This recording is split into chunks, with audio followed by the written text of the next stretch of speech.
Hi friends, എല്ലാവർക്കും നിഷ്ഠ PSC സ്വാഗതം. അപ്പം നമ്മൾ ജൂലൈ കറണ്ട് അഫയേഴ്സ് പാർട്ട് 2 ആണ് ഇന്ന് നമ്മൾ നോക്കുന്നത് കേട്ടോ. പാർട്ട് 1 നിങ്ങൾ കണ്ടിട്ടില്ല എന്നുണ്ടെങ്കിൽ ഞാൻ ഐ ബട്ടണിൽ കൊടുത്തേക്കാം. അത് കണ്ടതിന് ശേഷം ഈ ഒരു വീഡിയോ കാണാൻ വേണ്ടിയിട്ട് ശ്രമിക്കാം. ഓക്കെ, സോ നമ്മൾ സ്റ്റാർട്ട് ചെയ്യുന്നത് സ്പോർട്സ് വെച്ചാണ്. 2027 ISSF ലോകകപ്പിന് വേദിയാവുന്നത് അത് ഇന്ത്യയാണ് കേട്ടോ. ISSFന് വേദി. 2025 ഏഷ്യ കപ്പ് ക്രിക്കറ്റിന് വേദിയാവുന്നത് എവിടെയായിരുന്നു? അത് UAE ആണ്. ചോദിക്കുന്നതാണ്. 2025 ഏഷ്യ കപ്പിന് വേദി എവിടെയാണ്? UAE ആണെങ്കിൽ 2028 ISSF ജൂനിയർ ലോക ചാമ്പ്യൻഷിപ്പിന് വേദിയാവുന്നത് ഇന്ത്യയാണ്. ഓക്കെ, ISSF ലോകകപ്പിനും ISSF ജൂനിയർ ലോക ചാമ്പ്യൻഷിപ്പിനും വേദിയാവുന്നത് ഇന്ത്യയാണെങ്കിൽ 2036 ഒളിമ്പിക്സിന് വേദിയാവുന്നത് ഇന്ത്യയാണ്. ഇത്രയും കാര്യങ്ങൾ ഇന്ത്യയുമായിട്ട് ബന്ധപ്പെട്ടിട്ടുണ്ട്. നിങ്ങളൊന്ന് ചെക്ക് ചെയ്യണം, ഓർത്തിരിക്കുക കേട്ടോ. ഇത്രയും വേദികൾ ഇന്ത്യയിൽ വരും. ലോക അത്ലറ്റിക്സ് കോണ്ടിനെന്റൽ ടൂറിന് വേദി അത് ഒഡീഷയാണ്. ഒഡീഷയിൽ ഭുവനേശ്വർ, പ്രോപ്പറായിട്ട് പറയുകയാണെങ്കിൽ ഭുവനേശ്വറിൽ വെച്ചാണ് ലോക അത്ലറ്റിക്സ് കോണ്ടിനെന്റൽ ടൂർ നടക്കാൻ വേണ്ടി പോകുന്നത്. 2025 ഏഷ്യൻ സർഫിംഗ് ചാമ്പ്യൻഷിപ്പിന് വേദിയാവുന്നത് അത് ചെന്നൈയാണ്. പ്രഥമ ഖേലോ ഇന്ത്യ വാട്ടർ സ്പോർട്സ് ഫെസ്റ്റിവലിന് വേദി ശ്രീനഗറാണ്. ഇമ്പോർട്ടന്റ് ആണ്. പ്രഥമ ഖേലോ ഇന്ത്യ വാട്ടർ സ്പോർട്സ് ആണ് നടക്കുന്നത്. അതിന് വേദിയാവുന്നത് ശ്രീനഗറാണ്. ദാൽ തടാകത്തിലാണ് മത്സരങ്ങളും കാര്യങ്ങളൊക്കെ നടക്കുന്നത്. 3 ദിവസത്തെ ഫെസ്റ്റിവലിൽ എന്തൊക്കെ ഇനങ്ങളാണുള്ളത്? 5 കായിക ഇനങ്ങളാണ് ഉൾപ്പെടുത്തിയിട്ടുള്ളത്. Kayaking, canoeing, rowing, water skiing, shikara race, dragon boat. അപ്പൊ ഏതൊക്കെയായിരുന്നു? Kayaking, canoeing, rowing, water skiing, shikara race, dragon boat. ഇങ്ങനെ 5 കായിക ഇനങ്ങളാണ് ഉൾപ്പെടുത്തിയിട്ടുണ്ടായിരുന്നത്. അടുത്തതാണ് 2025 ഫിഫ ക്ലബ്ബ് ഫുട്ബോൾ ലോകകപ്പ്. ഇതിന് വേദിയായിട്ടുണ്ടായിരുന്നത് അമേരിക്കയാണ്. കിരീടം നേടിയത് ചെൽസി ആയിരുന്നു. PSG ആയിരുന്നു ഇവർ തോൽപ്പിച്ചിട്ടുണ്ടായിരുന്നത്. ആൻഡ് ചെൽസിയുടെ രണ്ടാമത്തെ കിരീട നേട്ടമാണ്. ഓർത്തിരിക്കുക, രണ്ടാം വട്ടമാണ് ചെൽസിക്ക് ഒരു ക്ലബ് ഫുട്ബോൾ ലോകകപ്പ് ലഭിക്കുന്നത്. ഇന്ത്യയുടെ 87ാമത് ഗ്രാൻഡ് മാസ്റ്റർ ആയിരിക്കുന്നത് ഹരികൃഷ്ണനാണ്. അപ്പൊ എത്രാമത്തെയാണ്? 87ാമത്തതാണ് ഹരികൃഷ്ണൻ എങ്കിൽ. പ്രഥമ നീരജ് ചോപ്ര ക്ലാസിക് ജാവലിൻ ത്രോയിൽ നീരജ് ചോപ്ര സ്വർണം നേടിയിട്ടുണ്ടായി. 86.18 മീറ്റർ ആണ് കേട്ടോ. പ്രഥമ നീരജ് ചോപ്ര ക്ലാസിക് ജാവലിൻ ത്രോയിൽ നീരജ് ചോപ്രയ്ക്ക് 86.18 മീറ്ററിൽ സ്വർണം ലഭിച്ചിട്ടുണ്ടായി. ഇതിന് വേദിയായിട്ടുണ്ടായിരുന്നത് ബംഗളൂരു ആണ്. Asian youth table tennis championship 2025 സ്വർണം നേടിയ താരം അത് ദിവ്യാൻഷി ഭൗമിക് ആണ്. അപ്പൊ ദിവ്യാൻഷി ഭൗമിക് എന്തുമായിട്ട് ബന്ധപ്പെട്ടിട്ടുള്ള വ്യക്തിയാണ്? ടേബിൾ ടെന്നീസുമായിട്ട് ബന്ധപ്പെട്ടിട്ടുള്ള വ്യക്തിയാണ്. ഏഷ്യൻ യൂത്ത് ടേബിൾ ടെന്നീസ് ചാമ്പ്യൻഷിപ്പിൽ ഇവർക്ക് സ്വർണം ലഭിച്ചിട്ടുണ്ടായി. ഇനി വിംബിൾഡൺ ടെന്നീസ് വനിതാ സിംഗിൾസ് കിരീടം നേടിയത് അത് ഇഗാ സ്വിയാടെക് ആണ് കേട്ടോ. അപ്പൊ വിംബിൾഡൺ വനിതാ കിരീടം നേടിയിട്ടുള്ള വ്യക്തി ഇഗാ സ്വിയാടെക് ആണ്. ആദ്യമായിട്ടാണ് ഇഗാ സ്വിയാടെക്കിന് വിംബിൾഡൺ കിട്ടുന്നത്. ഇനി പുരുഷ കിരീടം നേടിയിട്ടുണ്ടായിരുന്നത് അത് യാനിക് സിന്നർ ആണ്. അതേപോലെ തന്നെ ഓർത്തിരിക്കുക, ഇങ്ങനെ ഒരു വിംബിൾഡൺ ലഭിക്കുന്ന ആദ്യത്തെ ഇറ്റാലിയൻ താരവും കൂടിയാണ് യാനിക് സിന്നർ എന്ന് പറയുന്നത്. അപ്പൊ 2 കാര്യങ്ങൾ എപ്പോഴും ചോദിക്കുന്നതാണ്. വിംബിൾഡൺ ഈ വർഷം ഇഗാ സ്വിയാടെക്കിനും യാനിക് സിന്നറിനുമാണ് ലഭിച്ചിട്ടുള്ളത്. ഓക്കെ, ഇനി US ഓപ്പൺ സൂപ്പർ 300 ബാഡ്മിന്റൺ ചാമ്പ്യൻഷിപ്പിന് കിരീടം നേടിയത് അത് ആയുഷ് ഷെട്ടിയാണ് കേട്ടോ. ആയുഷ് ഷെട്ടിക്ക് എന്താ കിട്ടിയിട്ടുള്ളത്? US ഓപ്പൺ സൂപ്പർ 300 ബാഡ്മിന്റൺ ചാമ്പ്യൻഷിപ്പിലാണ് ഇദ്ദേഹത്തിന് കിരീടം ലഭിച്ചിട്ടുള്ളത്. കെനിയയിൽ നടന്ന ജൂനിയർ റോൾ ബോൾ വേൾഡ് കപ്പിൽ സ്വർണം നേടിയ മലയാളി താരം അത് ഗൗരവ് ഉണ്ണികൃഷ്ണനാണ്. ഏതിലായിരുന്നു? റോൾ ബോൾ വേൾഡ് കപ്പിലാണ് ഗൗരവ് ഉണ്ണികൃഷ്ണന് എന്ത് കിട്ടിയിട്ടുണ്ടായിരുന്നു? സ്വർണം കിട്ടിയിട്ടുണ്ടായിരുന്നു. ജോർജിയയിൽ നടന്ന 8 മുതൽ 12 വയസ്സ് വരെയുള്ളവരുടെ ഫിഡെ ചെസ് ലോകകപ്പിൽ കിരീടം നേടിയത് ദിവി ബിജേഷ് ആണ്. അപ്പം എന്താണ്? 8 to 12 ഇയേഴ്സ് വരെയുള്ളവരുടെ ഫിഡെ ചെസ് ലോകകപ്പിലാണ് ദിവി ബിജേഷിന് എന്ത് കിട്ടിയിട്ടുണ്ടായിരുന്നത്? കിരീടം ലഭിച്ചിട്ടുണ്ടായിരുന്നത്. 2025 ക്രൊയേഷ്യയിലെ സാഗ്രേബിൽ നടന്ന ഗ്രാൻഡ് ചെസ് ടൂർ ഇവന്റിൽ റാപ്പിഡ് കിരീടം നേടിയത് അത് ഡി ഗുഗേഷ് ആണ് കേട്ടോ. അപ്പൊ ക്രൊയേഷ്യയിൽ നടന്നിട്ടുള്ള ഗ്രാൻഡ് ചെസ് ടൂർ ഇവന്റിൽ റാപ്പിഡ് കിരീടം നേടിയത് ആർക്കായിരുന്നു? നമ്മുടെ ഡി ഗുഗേഷ് ആണെങ്കിൽ വനിതാ ചെസ് ലോകകപ്പിൽ സെമി ഫൈനലിൽ എത്തുന്ന ആദ്യത്തെ ഇന്ത്യൻ താരമായി മാറിയത് അത് കൊനേരു ഹംപിയാണ്. ഇമ്പോർട്ടന്റ് ആണ്.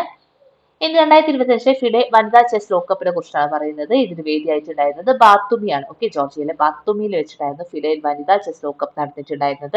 ആൻഡ് ഇതിൽ കിരീടം നേടിയത് ദിവ്യ ദേശ്മുഖ് ആണ് കേട്ടോ. ഓക്കെ, ദിവ്യ ദേശ്മുഖ് ആയിരുന്നു മഹാരാഷ്ട്രയിൽ കിരീടം നേടിയിട്ടുണ്ടായിരുന്നത്. വനിതാ ചെസ് ലോകകപ്പ് ഫൈനലിൽ എത്തുന്ന ആദ്യത്തെ ഇന്ത്യൻ താരമാണ് ഇവരെന്ന് പറയുന്നത്. ഇന്ത്യയുടെ 88ാമത് ഗ്രാൻഡ് മാസ്റ്റർ. ഓർത്തിരിക്കുക കേട്ടോ. ഓക്കെ, ദിവ്യ ദേശ്മുഖ് ആരാണ്? ഇന്ത്യയുടെ 88ാമത് ഗ്രാൻഡ് മാസ്റ്റർ ആണ്. വനിതകളിൽ 4ാമത് ഗ്രാൻഡ് മാസ്റ്ററും കൂടിയാണ് കേട്ടോ. ഓക്കെ, വനിതകളിൽ 4ാമത്തെ ഗ്രാൻഡ് മാസ്റ്ററും ഇന്ത്യയുടെ ടോട്ടൽ നോക്കുകയാണെങ്കിൽ 88ാമത്തെ ഗ്രാൻഡ് മാസ്റ്ററുമാണ് ദിവ്യ ദേശ്മുഖ്. ഓക്കെ, അപ്പൊ നമുക്ക് ഒരു ദിവി ബിജേഷും വരുന്നുണ്ട് ചെസ്സുമായിട്ട് ബന്ധപ്പെട്ടിട്ടുള്ളത്. അത് കുട്ടിയാണ് കേട്ടോ. ദിവി ബിജേഷ് കുട്ടിയാണ്, ഇത് കുട്ടിയല്ല. ദിവ്യ ദേശ്മുഖ് വലിയൊരാളാണ്. അപ്പൊ ഇന്ത്യയുടെ 88ാമത്തെ ഗ്രാൻഡ് മാസ്റ്റർ, വനിതകളിലെ 4ാമത്തെ ഗ്രാൻഡ് മാസ്റ്റർ. അപ്പൊ ബാക്കി 3 പേര് ആരാണ് എന്നുള്ളത് ജസ്റ്റ് ഒന്ന് ഓർത്ത് വെച്ചേക്കാം.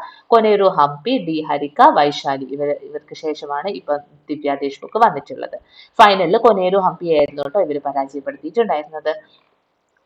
2025 അണ്ടർ 21 യൂറോ കപ്പ് ജേതാക്കളായത് ഇംഗ്ലണ്ടാണ്. സ്പെയിനെ പരാജയപ്പെടുത്തിക്കൊണ്ട് അണ്ടർ 21 യൂറോ കപ്പ് നേടിയത് ഇംഗ്ലണ്ട് ആണെങ്കിൽ കേരള ക്രിക്കറ്റ് ലീഗ് 2025 എഡിഷനിലെ ഭാഗ്യചിഹ്നങ്ങള് ബാറ്റ് ഏന്തിയ കൊമ്പൻ ചാക്യാർ വേഴാമ്പലാണ്. ഓക്കെ, എന്തായിരുന്നു കേരള ക്രിക്കറ്റ് ലീഗ് 2025 എഡിഷന്റെ ഭാഗ്യചിഹ്നമായിട്ട് എന്താണ് ബാറ്റ് ഏന്തിയ കൊമ്പൻ ചാക്യാർ വേഴാമ്പൽ. അടുത്തത് ഒരു ഇവന്റ് ആയിരുന്നു 2025 ലോക ബോക്സിംഗ് കപ്പ്. ഓക്കെ, ഈ ലോക ബോക്സിംഗ് കപ്പ് നടന്നിട്ടുണ്ടായിരുന്നത് അസ്താനയിൽ വെച്ചിട്ടാണ്. ഓക്കെ, അസ്താന ഇതിന്റെ ക്യാപിറ്റൽ ആണെന്നുള്ളത് നിങ്ങളൊന്ന് കമന്റ് ചെയ്തേ. ഓക്കെ, അപ്പൊ അങ്ങനെ ടോട്ടൽ നമ്മൾക്ക് 3 സ്വർണവും 5 വെള്ളിയും 3 വെങ്കലവുമായിരുന്നു കിട്ടിയിട്ടുണ്ടായിരുന്നത് കേട്ടോ. അപ്പൊ എന്തൊക്കെ കിട്ടിയിട്ടുണ്ടായി? 3 സ്വർണം, 3 വെള്ളി, 5 വെള്ളി, 3 വെങ്കലം, അങ്ങനെ ടോട്ടൽ 11 മെഡലുകളാണ് നമുക്ക് കിട്ടിയിട്ടുണ്ടായിരുന്നത്. ഇവിടെ നമുക്ക് സ്വർണം കിട്ടിയിട്ടുള്ള ആ 3 ഒന്ന് നോക്കി കളയാം. വനിതകളെ 54 കിലോഗ്രാമിൽ സ്വർണം നേടിയത് സാക്ഷി ചൗധരിയാണെങ്കിൽ 57 കിലോഗ്രാമിൽ സ്വർണം നേടിയിട്ടുണ്ടായിരുന്നത് ജെയ്സ്മിൻ ലംബോറിയാണ്. ഓക്കെ, ആൻഡ് 80+ കിലോഗ്രാമിൽ സ്വർണം നേടിയിട്ടുണ്ടായിരുന്നത് നുപുർ ഷിയോറാനാണ്. അപ്പൊ 3 പേര് നമ്മൾ പറഞ്ഞേ, വനിതകളുടെ 54 കിലോഗ്രാമിൽ സ്വർണം സാക്ഷി ചൗധരി, 57 കിലോഗ്രാമിൽ സ്വർണം ജെയ്സ്മിൻ ലംബോറിയ, 80+ കിലോഗ്രാമിൽ സ്വർണം നേടിയിട്ടുള്ളത് നുപുർ ഷിയോറാം. ബ്രസീലിൽ നടന്ന ആദ്യ പാദത്തിൽ ഒരു സ്വർണം ഉൾപ്പെടെ 6 മെഡലുകൾ നമ്മൾ ഓൾറെഡി നേടിയിട്ടുണ്ടായിരുന്നു. ഓക്കെ, ആ ഒരു കാര്യം കൂടി ഒന്ന് ഓർത്ത് വെച്ചേക്കാം. ചരിത്രത്തിൽ ആദ്യമായിട്ട് T20 ലോകകപ്പിന് യോഗ്യത നേടിയ രാജ്യം ഇറ്റലിയാണ്. ചോദിക്കാൻ ചാൻസ് ഉണ്ട്. ചരിത്രത്തിൽ ആദ്യമായിട്ട് T20 ലോകകപ്പിന് യോഗ്യത നേടിയ രാജ്യമാണ് ഇറ്റലി എങ്കിൽ ഇംഗ്ലണ്ടിനെതിരെ ഒരു ഇന്ത്യൻ ക്യാപ്റ്റന്റെ ആദ്യത്തെ ഇരട്ട സെഞ്ചുറി നേടിയത് അത് ശുഭ്മാൻ ഗില്ലാണ്. ഇംഗ്ലണ്ടിൽ ഒരു ഏഷ്യൻ ക്യാപ്റ്റന്റെ ആദ്യത്തെ ഇരട്ട സെഞ്ചുറി നേടിയത് ആരാണെന്ന് ചോദിച്ചിട്ടുണ്ടെങ്കിൽ നമുക്ക് പറയാം ശുഭ്മാൻ ഗില്ലാണ്. അതുപോലെ തന്നെ ഇംഗ്ലണ്ടിൽ ഒരു ഇന്ത്യൻ താരത്തിന്റെ ഏറ്റവും ഉയർന്ന സ്കോർ നേടിയത് അത് ശുഭ്മാൻ ഗില്ലാണ്. സെന രാജ്യങ്ങൾ എന്ന് പറഞ്ഞിട്ടുണ്ടെങ്കിൽ south Africa, England, New Zealand, India, ഈ രാജ്യങ്ങളുടെ ടെസ്റ്റിൽ ഇരട്ട സെഞ്ചുറി നേടുന്ന ഏഷ്യൻ ക്യാപ്റ്റൻ ആണ് ശുഭ്മാൻ ഗിൽ. ആൻഡ് വിദേശ മണ്ണിൽ ഇരട്ട സെഞ്ചുറി നേടുന്ന രണ്ടാമത്തെ ഇന്ത്യൻ ക്യാപ്റ്റനും ആര് തന്നെയാണ്? ശുഭ്മാൻ ഗില്ലാണ്. അപ്പൊ അത്രയും കാര്യങ്ങൾ ശുഭ്മാൻ ഗില്ലിനെ കുറിച്ചിട്ട് ഈ ഒരൊറ്റ ക്വസ്റ്റ്യൻ നമ്മൾ പറഞ്ഞിട്ടുണ്ട്. ഒന്നുകൂടി ഒന്ന് കേട്ടതിന് ശേഷം മാത്രം ബാക്കിയുള്ളത് നോക്കുക കേട്ടോ. അന്താരാഷ്ട്ര ക്രിക്കറ്റിൽ 3 ഫോർമാറ്റിലും സെഞ്ചുറി നേടിയ ആദ്യത്തെ ഇന്ത്യൻ വനിതാ താരമായി മാറിയത് അത് സ്മൃതി മന്ദാനയാണ്. ഓക്കെ, സ്മൃതി മന്ദാന എന്താണ് അന്താരാഷ്ട്ര ക്രിക്കറ്റിൽ 3 ഫോർമാറ്റിലും സെഞ്ചുറി നേടുന്ന ആദ്യത്തെ ഇന്ത്യൻ താരമാണ്. 2025 ജൂലൈ പ്രകാരം ഫിഫ ഫുട്ബോൾ റാങ്കിങ്ങിൽ ഇന്ത്യയുടെ സ്ഥാനം 133ആണ്. ഓക്കെ, ഫിഫ ഫുട്ബോൾ റാങ്കിങ്ങിൽ ഇന്ത്യയുടെ എത്രയാണ്? 333 സ്ഥാനത്താണ്. 1-ാം സ്ഥാനത്തുള്ളത് അർജന്റീനയാണ്. CK Naidu, Mushtaq Ali, Don Bradman, Sunil Gavaskar, Sachin Tendulkar എന്നിവരുൾപ്പെടെയുള്ള 500-ലധികം പേരുടെ അപൂർവ സ്മാരകങ്ങളും സുവനീറുകളും പ്രദർശിപ്പിക്കുന്ന ക്രിക്കറ്റ് മ്യൂസിയം നിലവിൽ വരുന്നത് മധ്യപ്രദേശിലാണ്. ഓർത്തിരിക്കട്ടോ. അപ്പൊ ക്രിക്കറ്റ് മ്യൂസിയം വരുന്നത് എവിടെയാണ്? മധ്യപ്രദേശിലാണ്. സംരംഭകർക്ക് സാങ്കേതിക വിദഗ്ധർക്കുമായിട്ട് രാജ്യമുണ്ടാക്കുക എന്ന ലക്ഷ്യത്തോടെ സിംഗപ്പൂരിനടുത്ത് സ്വകാര്യ ദ്വീപ് വാങ്ങിയ ഇന്ത്യൻ അമേരിക്കൻ വ്യവസായ സംരംഭകനാണ് ബാലാജി ശ്രീനിവാസൻ. ഓക്കെ, ബാലാജി ശ്രീനിവാസൻ ആരായിരുന്നു? സംരംഭകർക്കും സാങ്കേതിക വിദഗ്ധർക്കും വേണ്ടിയിട്ട് രാജ്യമുണ്ടാക്കാൻ വേണ്ടിയിട്ട് സിംഗപ്പൂരിനടുത്ത് സ്വകാര്യ ദ്വീപ് വാങ്ങിയിട്ടുള്ള ഇന്ത്യൻ അമേരിക്കൻ വ്യവസായ സംരംഭകനാണ് ബാലാജി ശ്രീനിവാസൻ എന്ന് പറയും. അടുത്ത നമ്മൾ കുറച്ച് അവാർഡ്സ് ആണ് നോക്കുന്നത്. അവാർഡ്സ് മെയിൻ ആയിട്ട് ഫസ്റ്റ് ഒരു സെക്ഷൻ മെയിൻ ആയിട്ട് നമ്മൾ പറയുന്നത് നമ്മുടെ പ്രധാനമന്ത്രിക്ക് കിട്ടിയിട്ടുള്ള കുറച്ച് അവാർഡ്സും പരമോന്നത ബഹുമതികളെ കുറിച്ചിട്ടൊക്കെയാണ്. ഏറ്റവും കൂടുതൽ കാലം ഭരിച്ച രണ്ടാമത്തെ പ്രധാനമന്ത്രി എന്ന ബഹുമതി ഇപ്പം ഉള്ളത് നരേന്ദ്രമോദിക്കാണ്. ഇന്ദിരാഗാന്ധിയുടെ റെക്കോർഡാണ് നരേന്ദ്രമോദി മറികടന്നിട്ടുള്ളത്. ഇനി ഏറ്റവും കൂടുതൽ കാലം ഭരിച്ചിട്ടുള്ള കോൺഗ്രസ് ഇതര പ്രധാനമന്ത്രി ആരാണെന്ന് ചോദിച്ചിട്ടുണ്ടെങ്കിൽ അത് നമുക്ക് പറയാം നരേന്ദ്രമോദി തന്നെയാണ്. ഖാനയുടെ officer of the order of the star of ഖാന ബഹുമതി നേടിയത് നരേന്ദ്രമോദിയാണ്. അതേപോലെ തന്നെ the order of the republic of Trinidad and Tobago നേടിയത് അത് നരേന്ദ്രമോദിയാണ്. അർജന്റീനയുടെ കീ ടു സിറ്റി ബഹുമതി നേടിയത് ഇദ്ദേഹമാണ്. ബ്രസീലിന്റെ grand collar of the national order of the southern cross ബഹുമതി നേടിയിട്ടുള്ളതും നരേന്ദ്രമോദിയാണ്. അപ്പൊ 4 രാജ്യങ്ങളുടേതാണ് Ghana, Trinidad and Tobago, Argentina, Brazil. ഇതിന്റെയും പരമോന്നത ബഹുമതികളാണ് നമ്മുടെ പ്രധാനമന്ത്രിയായിട്ടുള്ള നരേന്ദ്രമോദി നേടിയിരിക്കുന്നത്. ഓക്കെ, അടുത്തത് ഇമ്പോർട്ടന്റ് ആണ്. 17ാമത് JC ഡാനിയൽ ഫൗണ്ടേഷൻ പുരസ്കാരമാണ്. മികച്ച ചിത്രത്തിനുള്ള പുരസ്കാരം ലഭിച്ചിട്ടുണ്ടായിരുന്നത് ഫാസിൽ മുഹമ്മദ് സംവിധാനം ചെയ്തിട്ടുണ്ടായിരുന്ന ഫെമിനിച്ചി ഫാത്തിമയ്ക്കാണ്. ഇനി സംവിധായകനുള്ള പുരസ്കാരം കിട്ടുന്നത് ചിദംബരത്തിനാണ്. മഞ്ഞുമൽ ബോയ്സിനാണ് ഇദ്ദേഹത്തിന് ഈ ഒരു പുരസ്കാരം ലഭിച്ചിട്ടുള്ളത്. മികച്ച നടനായി തെരഞ്ഞെടുക്കപ്പെട്ടിട്ടുണ്ടായിരുന്നത് കിഷ്കിന്ദ കാണ്ഡവും ലെവൽ ക്രോസിലും ഒക്കെ അഭിനയിച്ചിട്ടുള്ള ആസിഫ് അലിയും. മികച്ച നടിയായി തിരഞ്ഞെടുക്കപ്പെട്ടിട്ടുണ്ടായിരുന്നത് വിശേഷം എന്ന സിനിമയിലെ അഭിനയത്തിന് ചിന്നു ചാന്ദിനിയുമാണ്. ഓക്കെ, ഇനി ലോക്മാന്യ തിലക് അവാർഡ് 2025 അർഹനായിട്ടുണ്ടായിരുന്നത് നിതിൻ ഗഡ്കരിയാണ്. നിതിൻ ഗഡ്കരി ആരാണ്? ഏത് മന്ത്രിയാണ് എന്ന് നിങ്ങൾ കമന്റ് ചെയ്ത് നിതിൻ ഗഡ്കരിയെ കുറിച്ചിട്ട്. അപ്പൊ ലോക്മാന്യ തിലക് അവാർഡ് 2025 ഇദ്ദേഹത്തിന് ലഭിച്ചിട്ടുള്ളത്.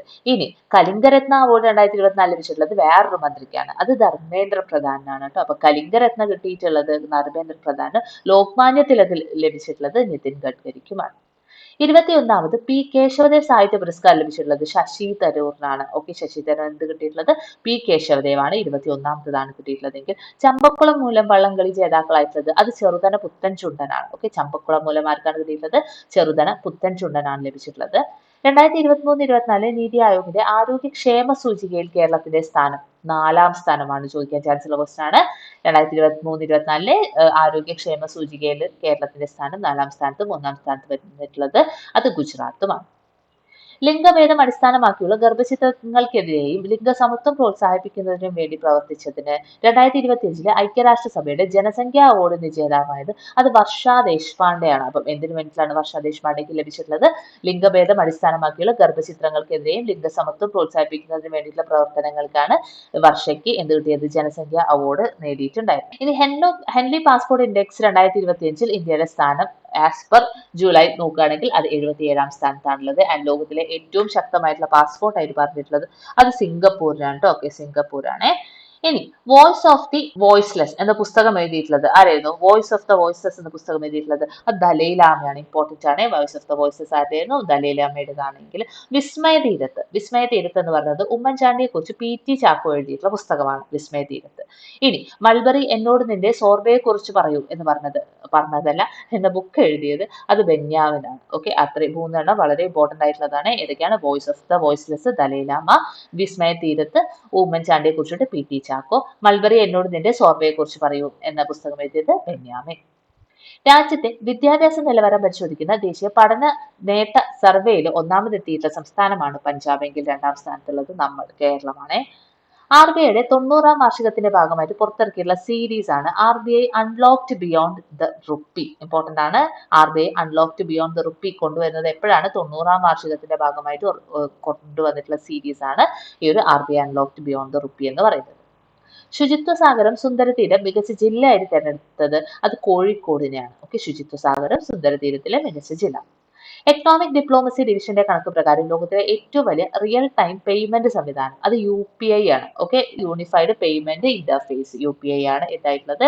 എക്കണോമിക് ഡിപ്ലോമസി ഡിവിഷന്റെ കണക്ക് പ്രകാരം ലോകത്തിലെ ഏറ്റവും വലിയ റിയൽ ടൈം പേയ്മെന്റ് സംവിധാനമായിട്ട് എല്ലാവരും യൂസ് ചെയ്യുന്നത്. ലോകത്തിലെ മികച്ച ഉപഭോക്തൃ ബാങ്ക് ആയിട്ട് ഗ്ലോബൽ ഫിനാൻസ് മാഗസിൻ തിരഞ്ഞെടുത്തിട്ടുണ്ടായിരുന്നത് SBIനെയാണ് കേട്ടോ. SBI ആണ്. ഇനി കുറച്ച് അപ്പോയിന്റ്മെന്റ്സ് ആണ്. നമ്മൾ അറിയാം ഉപരാഷ്ട്രപതി ജഗ്ദീപ് ധൻകർ രാജിവെച്ചിട്ടുണ്ടായിരുന്നു. 2022 ഇദ്ദേഹം ഉപരാഷ്ട്രപതിയായിട്ട് വന്നിട്ടുണ്ടായിരുന്നത്. കാലാവധി പൂർത്തിയാക്കാതെ രാജിവെക്കുന്ന 3ാമത്തെ ഇന്ത്യൻ ഉപരാഷ്ട്രപതിയാണ് ജഗ്ദീപ് ധൻകർ എന്ന് പറയുന്നത്. ആരോഗ്യപരമായിട്ടുള്ള ചില കാരണങ്ങൾ കാരണമൊക്കെയായിരുന്നു ഇദ്ദേഹം ഇങ്ങനെ രാജിവെച്ചിട്ടുണ്ടായിരുന്നത്. നമുക്ക് പുതുതായിട്ട് ഇപ്പൊ 15ാമത് ഒരു ഉപരാഷ്ട്രപതി വന്നിട്ടുണ്ട്. ആരായിരുന്നു എന്നുള്ളത് ഒന്ന് കമന്റ് ചെയ്യുക. നിലവിൽ എക്സൈസ് കമ്മീഷണർ ആയിട്ടുള്ളത് അത് MR അജിത് കുമാറാണ്. ഓക്കെ, എക്സൈസ് കമ്മീഷണർ ആയിരുന്നു MR അജിത് കുമാർ ആണെങ്കിൽ സംസ്ഥാന പോലീസ് മേധാവിയായിട്ട് നിയമിതനായിട്ടുള്ളത് അത് റവാഡ ചന്ദ്രശേഖർ ആണ്. ചാൻസലർ ആണ്. സംസ്ഥാന പോലീസ് മേധാവി ആയിരുന്നു റവാഡ ചന്ദ്രശേഖർ ആണെങ്കിൽ അന്താരാഷ്ട്ര ക്രിക്കറ്റ് കൗൺസിലിന്റെ പുതിയ എക്സിക്യൂട്ടീവ് ഓഫീസർ ആയിട്ടുള്ള ഇന്ത്യക്കാരനാണ് സഞ്ജോഗ് ഗുപ്ത. ഓക്കെ, സഞ്ജോഗ് ഗുപ്ത ആരായിരുന്നു? അന്താരാഷ്ട്ര ക്രിക്കറ്റ് കൗൺസിലിന്റെ പുതിയ എക്സിക്യൂട്ടീവ് ഓഫീസർ. അന്താരാഷ്ട്ര ഉൽക്കാപഠന നേതൃസമിതിയിൽ ഇടം നേടിയ മലയാളി ശാസ്ത്രജ്ഞനാണ് അശ്വിൻ ശേഖർ. ഏതിലായിരുന്നു? അന്താരാഷ്ട്ര ഉൽക്കാപഠന നേതൃസമിതിയിലായിരുന്നു മലയാളിയായിട്ട് ശാസ്ത്രജ്ഞനായിട്ടുള്ള അശ്വിൻ ശേഖർ ഇടം നേടിയിട്ടുണ്ടായിരുന്നത്. ഇനി രാഷ്ട്രപതി നിർദ്ദേശത്താൽ രാജ്യസഭയിലെത്തിയ മലയാളി അത് C സദാനന്ദനാണ്. ഓക്കെ, ഈ ഒരു ഓഗസ്റ്റിലെ ജൂലൈ സമയത്താണ് രാഷ്ട്രപതി നിർദ്ദേശത്താൽ ഈ ഒരു മലയാളിയായിട്ട് C സദാനന്ദൻ രാജ്യസഭയിലേക്ക് എത്തുന്നത്. ഇന്ദിരാഗാന്ധി നാഷണൽ യൂണിവേഴ്സിറ്റിയുടെ ആദ്യത്തെ വനിതാ വൈസ് ചാൻസലർ ആയത് അത് ഉമാ കാഞ്ചിലാലാണ്. ഓക്കെ, ഉമാ കാഞ്ചിലാലാണ് എന്തിന്റെ? ഇന്ദിരാഗാന്ധി നാഷണൽ യൂണിവേഴ്സിറ്റിയുടെ ആദ്യത്തെ വനിതാ വൈസ് ചാൻസലർ. ഗോവയുടെ പുതിയ ഗവർണർ ആയത് അത് ആരായിരുന്നു? അത് അശോക് ഗജപതി രാജു ആണ്. അശോക് ഗജപതി രാജു ആണ് ഗോവയുടെ പുതിയ ഗവർണർ എങ്കിൽ ലഡാക്കിന്റെ ലഫ്റ്റനന്റ് ഗവർണർ ആയിട്ടുള്ളത് അത് കവിന്ദർ ഗുപ്തയാണ്. ഓക്കെ, കവിന്ദർ ഗുപ്ത എവിടെയായിരുന്നു? ലഡാക്ക് ആണെങ്കിൽ. ഹരിയാനയുടെ ഗവർണർ ആയിട്ടുള്ളത് പ്രൊഫസർ ആഷിഫ് കുമാർ ഘോഷാണ്. 3 ഗവർണർമാരെ കുറിച്ച് നമ്മൾ പറഞ്ഞു. ഗോവ അശോക് ഗജപതി രാജു, ലഡാക്കിൻ്റെത് കവിന്ദർ ഗുപ്ത, ഹരിയാനയുടേത് Ashif Kumar Ghosh. Central board of direct ടാക്സസിന്റെ മേധാവിയായി നിയമിതനായത് രവി അഗർവാൾ ആണെങ്കിൽ RBIയുടെ എക്സിക്യൂട്ടീവ് ഡയറക്ടറായിട്ട് നിയമിതനായിട്ടുണ്ടായിരുന്നത് അത് കേശവൻ രാമചന്ദ്രനാണ്. ഓക്കെ, എന്തായിരുന്നു? ആരാണ് RBI എക്സിക്യൂട്ടീവ് ഡയറക്ടർ. ഇനി RPFന്റെ ആദ്യത്തെ വനിതാ ഡയറക്ടർ ജനറൽ ആയത് അത് സൊനാലി മിശ്രയാണ്. ഓക്കെ, RPFന്റെ ആദ്യത്തെ വനിതാ ഡയറക്ടർ ജനറൽ ആണ് Sonali Mishra. Kho Kho federation of India president ആയത് അത് സുധാൻഷു മിത്തലാണ്. ചോദിക്കാവുന്ന ക്വസ്റ്റൻ ആണ്. കൊക്കോ ഫെഡറേഷൻ ഓഫ് ഇന്ത്യയുടേത് ആരായിരുന്നു? അത് സുധാൻഷു മിത്തൽ ആണെങ്കിൽ സംസ്ഥാന ചലച്ചിത്ര വികസന കോർപ്പറേഷന്റെ ചെയർപേഴ്സൺ അതാരായിരുന്നു? അത് കെ മധു ആണ് കേട്ടോ. കെ മധു ആണ് വികസന കോർപ്പറേഷൻ ചെയർപേഴ്സൺ ആയിട്ട് വന്നത്. ഇനി കുറച്ച് ആപ്സും സ്കീംസും ആണേ. പണപ്പെരുപ്പം, വ്യാവസായിക ഉൽപാദന വിവരങ്ങൾ, മൊത്തം ആഭ്യന്തര ഉൽപാദനം തുടങ്ങി ഇന്ത്യയുടെ ഔദ്യോഗിക കണക്കുകൾക്കായിട്ട് കേന്ദ്ര സർക്കാർ അവതരിപ്പിച്ചിട്ടുള്ള ആപ്പാണ് GOI stats. Okay, GOI stats എന്തിനു വേണ്ടിയിട്ടുള്ളതാണ്? പണപ്പെരുപ്പം, വ്യാവസായിക ഉൽപാദന വിവരങ്ങൾ, മൊത്തം ആഭ്യന്തര ഉൽപാദനം എന്നിവയെ കുറിച്ചിട്ട് ഔദ്യോഗിക കണക്കൊക്കെ കൊടുക്കാൻ വേണ്ടിയിട്ടുള്ള ആപ്പാണ് എന്ന് പറയുന്നത് GOI, അതായത് government of India. GOI stats. 2025 world summit of information society champion പുരസ്കാരം നേടിയ ഇന്ത്യൻ മൊബൈൽ ആപ്ലിക്കേഷൻ അത് മേരി പഞ്ചായത്താണ്. അപ്പം എന്താണ് കിട്ടിയിട്ടുള്ളത്? വേൾഡ് സമ്മിറ്റ് ഓഫ് ഇൻഫർമേഷൻ സൊസൈറ്റിയുടെ ചാമ്പ്യൻ പുരസ്കാരമാണ് ഈ ഒരു ഇന്ത്യൻ മൊബൈൽ ആപ്ലിക്കേഷൻ ആയിട്ടുള്ള മേരി പഞ്ചായത്ത് നേടിയിട്ടുണ്ടായിരുന്നത്. കുട്ടികൾക്കായിട്ട് ഇലോൺ മസ്ക് പുറത്തിറക്കിയുള്ള നിർമ്മിത ബുദ്ധിയിൽ അധിഷ്ഠിതമായിട്ടുള്ള ആപ്പാണ് baby Grok. Okay, already Grok അദ്ദേഹം ഇറക്കിയിട്ടുണ്ട്. അപ്പൊ കുട്ടികൾക്കായിട്ട് അദ്ദേഹം എന്ത് കൊണ്ടുവന്നു? ബേബി ഗ്രോക്ക് കൊണ്ടുവന്നു. അരക്ഷിതാവസ്ഥയിലുള്ള കുട്ടികളുടെ സംരക്ഷണത്തിനും കുറ്റവാളികളായിട്ടുള്ള കുട്ടികളെ നേർവഴിയിലേക്ക് നയിക്കാനും വനിതാ ശിശു വികസന വകുപ്പ് ആരംഭിച്ചിട്ടുള്ള പദ്ധതി മിഷൻ വാത്സല്യാണ്. ഓക്കെ, എന്തിനു വേണ്ടിയിട്ടാണ്? അരക്ഷിതാവസ്ഥയിലുള്ള കുട്ടികളെ സംരക്ഷിക്കുക, കുറ്റവാളികളായിട്ടുള്ള കുട്ടികളെ നേർവഴിയിലേക്ക് കൊണ്ടുവരിക. ഇതിനു വേണ്ടിയിട്ടുള്ളതാണ് മിഷൻ വാത്സല്യം. രോഗികളെ പരിചരിക്കാനും കൂട്ടിരിക്കാനും ആളില്ലാത്തവർക്ക് ഹോം നഴ്സ് സേവനം ലഭ്യമാക്കുന്ന പദ്ധതിയാണ് സൂതിക മിത്ര. ഇമ്പോർട്ടന്റ് ആണ്, ഒരു വെറൈറ്റി ആയിട്ടുള്ള സാധനം കൂടിയാണ്. ഓക്കെ, സൂതിക മിത്ര എന്തിനു വേണ്ടിയിട്ടുള്ളതാണ്? കൂട്ടിരിപ്പുകാരില്ലാത്തവർക്ക് ഹോം നഴ്സ് സേവനം ലഭ്യമാക്കുന്നതിന് വേണ്ടിയിട്ടുള്ള പദ്ധതിയാണ് സൂതിക മിത്ര. സംസ്ഥാന വ്യാപകമായി മോട്ടോർ വാഹന വകുപ്പിന്റെ ഓഫീസുകളിൽ നടത്തിയിട്ടുള്ള പരിശോധനയായിരുന്നു operation clean wheels. Clean wheels എവിടെയാണ്? മോട്ടോർ വാഹന വകുപ്പ് ഓഫീസുകളിൽ നടത്തിയിട്ടുള്ള പരിശോധനയാണ്. ആദിവാസി ജനവിഭാഗങ്ങൾ താമസിക്കുന്ന മേഖലകളെ ഡിജിറ്റലൈസ് ചെയ്യുന്നതിനായിട്ട് കെ ഫോൺ ആരംഭിച്ചിട്ടുള്ള പദ്ധതിയായിരുന്നു കണക്റ്റിംഗ് ദ അൺകണക്റ്റഡ് പദ്ധതി. ഓക്കെ, കണക്റ്റിംഗ് ദ അൺകണക്റ്റഡ് പദ്ധതി എവിടെയാണ്? ആദിവാസി ജനവിഭാഗങ്ങൾ താമസിക്കുന്ന മേഖലകളെ ഡിജിറ്റലൈസ് ചെയ്യുന്നതിന് വേണ്ടിയിട്ടുള്ളതാണ്.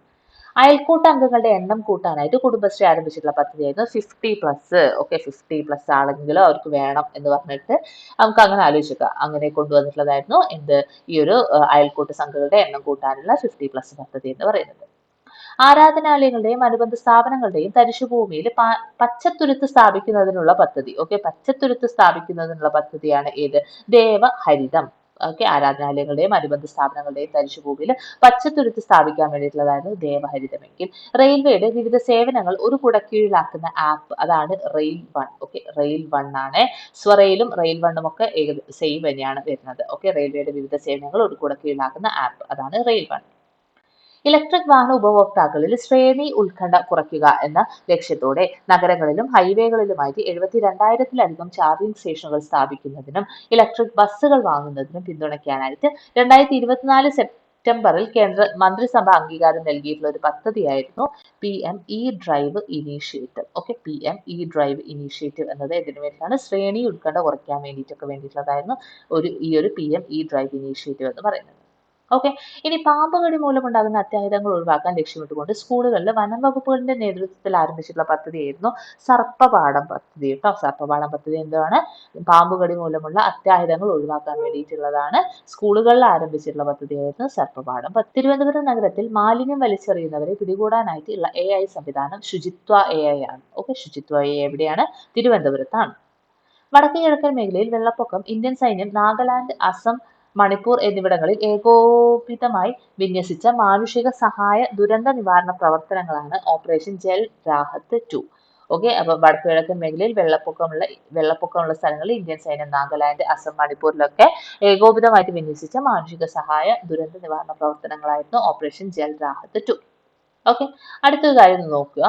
ധർത്തി ആബ ജൻ ഭാഗിദാരി യോജന. ഓക്കെ, ധർത്തി ആബ ജൻ ഭാഗിദാരി യോജന എന്താണ്? ഇന്ത്യയിലെ ഏറ്റവും വലിയ ആദിവാസി ശാക്തീകരണ ക്യാമ്പയിൻ ആണ്. ഓർത്തിരിക്കുക കേട്ടോ, ഇന്ത്യയിലെ ഏറ്റവും വലിയ ആദിവാസി ശാക്തീകരണ ക്യാമ്പയിൻ ആണ് ധർത്തി ആബ ജൻ ഭാഗിദാരി അഭിയാൻ. 2025 ജൂൺ 15 മുതൽ ജൂലൈ 15 വരെയാണ് ഈ ഒരു ക്യാമ്പയിൻ നടക്കുന്നത്. ആധാർ, ആയുഷ്മാൻ ഭാരത്, PM ജൻധൻ ബാങ്ക് അക്കൗണ്ടുകൾ, PM കിസാൻ, എല്ലാ പ്രധാന സർക്കാർ പദ്ധതികൾ എന്നിവയിലേക്കുള്ള എൻറോൾമെന്റ് സേവനങ്ങൾ ആദിവാസി സമൂഹങ്ങളിലേക്ക് നേരിട്ട് എത്തിക്കാനായിട്ടുള്ള രാജ്യവ്യാപക പ്രചരണം. ഇമ്പോർട്ടന്റ് ആണ് കേട്ടോ. എന്താണ്? Aadhaar, Ayushman Bharat, PM Jan Dhan bank accounts, PM Kisan അതുപോലുള്ള പ്രധാനപ്പെട്ടുള്ള സർക്കാർ പദ്ധതികളെല്ലാം തന്നെ അതിലൊക്കെ എൻറോൾമെന്റ് സേവനങ്ങൾ ആദിവാസി സമൂഹത്തിലേക്ക് എത്തിക്കുന്നതിന് വേണ്ടിയിട്ടുള്ള ഒരു ക്യാമ്പയിനാണ് ഈ ഒരു ധർത്തി ആബ ജൻ ഭാഗിദാരി അഭിയാൻ എന്ന് പറയുന്നത്. അതിൽ 549 ആദിവാസി ആധിപത്യമുള്ള ജില്ലകളിലും 207 പർട്ടിക്കുലർലി വൾണറബിൾ ട്രൈബൽ ഗ്രൂപ്പ്സ് ആധിപത്യമുള്ള ജില്ലകളിലും രാജ്യവ്യാപകമായിട്ട് അവബോധ ക്യാമ്പയിനാണ് ഇത് ഉദ്ദേശിക്കുന്നത് കേട്ടോ. ഓക്കെ, നമ്പേഴ്സ് കൂടി ഒന്ന് ഓർത്ത് വെച്ചു. അടുത്തത് നമ്മൾ കുറച്ച് നിര്യാണത്തിലേക്കാണ് പോണത്. ഏറ്റവും ഇമ്പോർട്ടന്റ് ആയിട്ടുണ്ടായിരുന്നത് ജൂലൈയിൽ VS അച്യുതാനന്ദന്റെ നിര്യാണമായിരുന്നു. ഓക്കെ, അപ്പം അദ്ദേഹത്തിനെ കുറിച്ച് കുറച്ച് കാര്യങ്ങൾ നമുക്ക് നോക്കാം. ഇദ്ദേഹം ജനിച്ചിട്ടുണ്ടായിരുന്നത് 1923 ഒക്ടോബർ 30 ആലപ്പുഴയിലെ പുന്നപ്രയിലാണ്. ആൻഡ് ഇദ്ദേഹം മരണപ്പെടുന്നത് 2025 ജൂലൈ 21 ഡേറ്റ് എന്തായാലും പഠിച്ചേ പറ്റുള്ളൂ. ഓക്കെ, ജൂലൈ 21 102 വയസ്സിലാണ് കേട്ടോ. 102 വയസ്സിലാണ് ഇദ്ദേഹം അന്തരിക്കുന്നത്. ഇനി ഇദ്ദേഹത്തിന്റെ പൂർണ്ണമായിട്ടുള്ള നാമം എന്ന് പറയുന്നത് അത് വേലിക്കകത്ത് ശങ്കരൻ അച്യുതാനന്ദൻ എന്നതാണ്. ആൻഡ് സംസ്ഥാനത്തെ ഏറ്റവും പ്രായം കൂടിയ മുഖ്യമന്ത്രിയായിട്ട് സേവനമനുഷ്ഠിച്ച വ്യക്തിയായിരുന്നു അച്യുതാനന്ദൻ.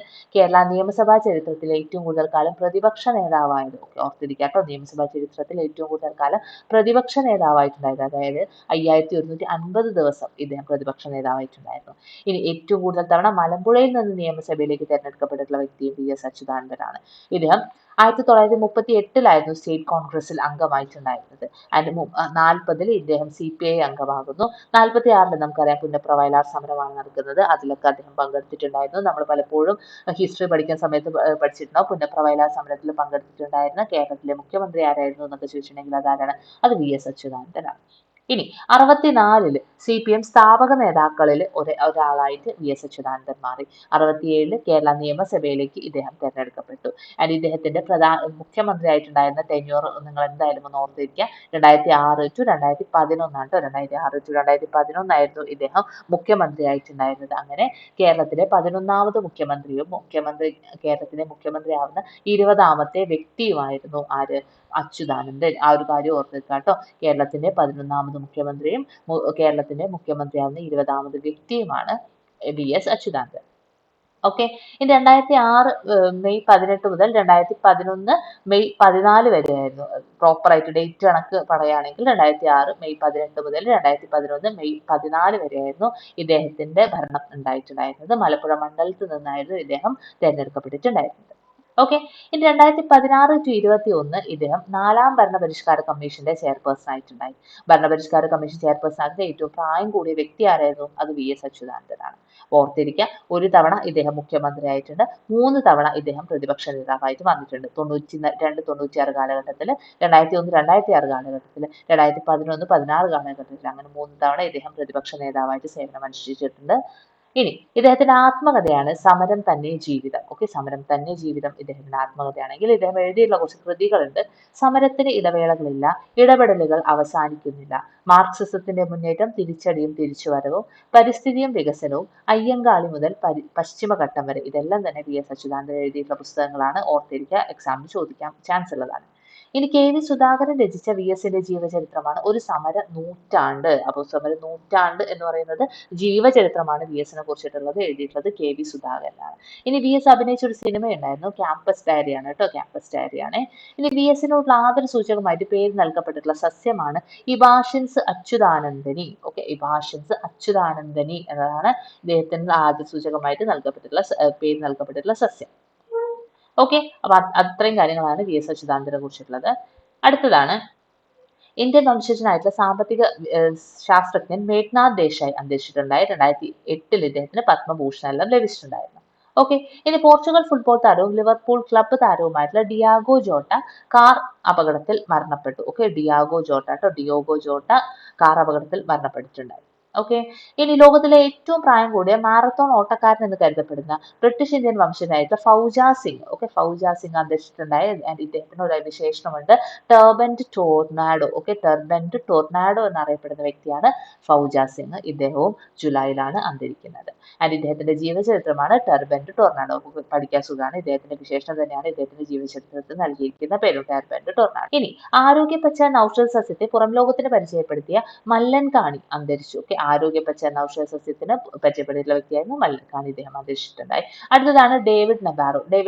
ആയിരുന്നു കോവിഡ് പ്രതിരോധ പദ്ധതിയുടെ നായക സ്ഥാനം വഹിച്ച WHO പ്രത്യേക പ്രതിനിധിയായിരുന്നു സർ ഡേവിഡ് നെബാറോ എന്ന് പറയുന്നത്. ഇദ്ദേഹവും ജൂലൈയിൽ അന്തരിച്ചിട്ടുണ്ടായി. ഓക്കെ, ഇത്ര കാര്യങ്ങളാണ് ജൂലൈയിൽ നമുക്ക് പറയാനുണ്ടായിരുന്നത്. സോ ഇത്രയും നേരം ക്ലാസ് കേട്ടതിന് thank you so much for listening. August current അഫയേഴ്സുമായിട്ട് നമുക്ക് പെട്ടെന്ന് തന്നെ കാണാം.